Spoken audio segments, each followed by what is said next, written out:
Hi hello welcome to Anjali and daughters channel. ముందుగా అందరికీ మన కొత్త తెలుగు సంవత్సర ఉగాది శుభాకాంక్షలు. మన ఈ ఉగాది పండుగ నుంచే మన తెలుగు పండుగలన్నీ స్టార్ట్ అవుతాయి.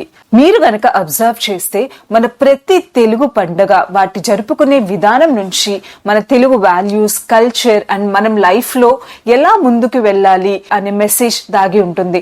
మీరు ఉగాది తీసుకున్న, శ్రీరామనవమి తీసుకున్న, దీపావళి, సంక్రాంతి, మన ఏ తెలుగు పండుగ తీసుకున్నా సరే మనకి దాని వెనకాల మంచి మెసేజ్ అండ్ దాని నుంచి తెలుసుకోవాల్సిన వాల్యూస్ గురించి మనకి తెలుస్తుంది. సో ఈ రోజు మనము ఉగాది గురించి మాట్లాడుకుంటున్నాం కాబట్టి ఉగాది అంటే ప్రతి ఒక్కళ్ళు ముఖ్యంగా అండ్ తప్పనిసరిగా చేసుకునేది ఉగాది పచ్చడి. ఈ ఉగాది పచ్చడిని షడ్రుచుల ఉగాది పచ్చడి అంటే 6 రుచుల ఉగాది పచ్చడి అంటారు. ఎందుకో తెలుసా?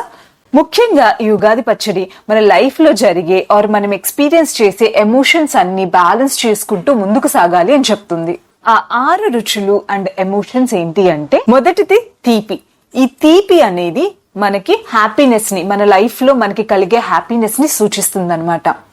సో మన హ్యాపీ మూమెంట్స్ అన్నిటిని ఎప్పటికప్పుడు చెరిష్ చేసుకుంటూ అందరితో కలిసి పంచుకుంటూ మన సంతోషాన్ని ముందుకు సాగాలి అని చెప్పి ఈ తీపి అనే రుచిని మన హ్యాపీనెస్ అనే ఎమోషన్ తో ఇండికేట్ చేస్తున్నారనమాట. తర్వాత రుచి వచ్చేసి చేదు. ఇది మన లైఫ్ లో మనకి వచ్చే కష్టాలు, బాధల్ని సూచిస్తుంది. సో ప్రతి ఒక్కరికి లైఫ్ లో హ్యాపీనెస్ ఉంటుంది, అలాగే డిఫికల్టీస్ కూడా ఉంటాయి, డిఫికల్ట్ ఫేస్ కూడా ఉంటుంది.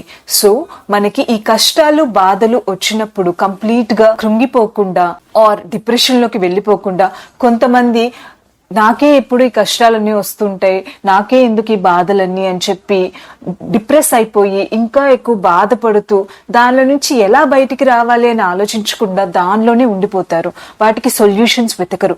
అలా కాకుండా మనకి కష్టాలు ఆర్ డిఫికల్ట్ టైమ్స్ వచ్చినప్పుడు వాటి నుంచి ఎలా బయటపడాలి, ఏం చేస్తే మనం దీని నుంచి బయటపడి సంతోషంగా ఉండొచ్చు అనేది ఆలోచించుకుంటూ దాన్ని సాల్వ్ చేసుకునే వైపు అడుగులు వేయాలి అని చెప్పి ఈ టేస్ట్ మనకి ఇండికేట్ చేస్తుందన్నమాట.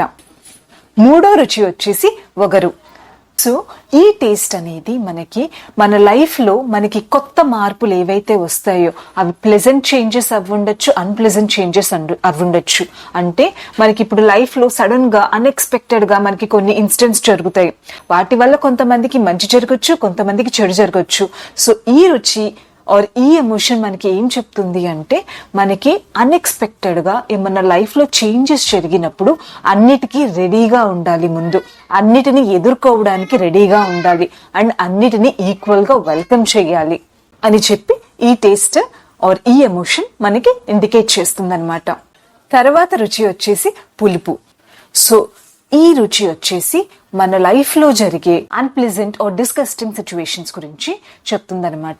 మన లైఫ్ లో ఎప్పుడు హ్యాపీనెస్ కాదు కదా, మనకి అనుకోకుండా కొన్నిసార్లు అవమానాలు జరుగుతూ ఉంటాయి, అలాగే అసలు మనకి నచ్చని ఇన్సిడెంట్స్ ఎదురవుతూ ఉంటాయి.